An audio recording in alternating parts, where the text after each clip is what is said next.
Décembre 1987, la jeunesse palestinienne se saisit de pierres dans un élan de révolte contre l'occupation israélienne. C'est le début d'un long conflit dans la bande de Gaza. Une première intifada marquée par des affrontements violents et surtout par les débuts du Hamas, mouvement de résistance islamique. Dès lors, la jeune organisation refuse de reconnaître l'État d'Israël et prône l'installation d'une nation islamique en territoire palestinien. Une ligne ferme qui l'oppose à l'administration du chef du Fatah, Yasser Arafat, qui mise plutôt sur la négociation avec l'État hébreu et l'approche laïque. La diplomatie porte fruit en 1993. Le soulèvement populaire prend fin avec un accord de paix qui rend aux Palestiniens l'administration de la bande de Gaza, une trêve que le Hamas n'entend pas respecter.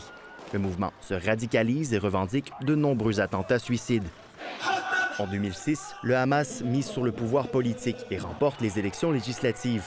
Le mouvement contrôle désormais la bande de Gaza, mais les conflits ne sont pas près de finir. De 2009 à 2021, l'enclave a été le théâtre de 4 guerres avec Israël. La vie est difficile à Gaza. 2 millions d'habitants s'y entassent dans des conditions éprouvantes. Le Hamas est isolé, reconnu comme une organisation terroriste par plusieurs pays, tels que le Canada et les États-Unis. Les Gazaouis font aussi les frais d'un blocus imposé par Israël et l'Égypte, provoquant des pénuries de produits essentiels comme des fournitures médicales. 36 % de la population vit sous le seuil de la pauvreté, selon les Nations unies. Dans cette région qualifiée de prison à ciel ouvert par des organismes de défense des droits humains,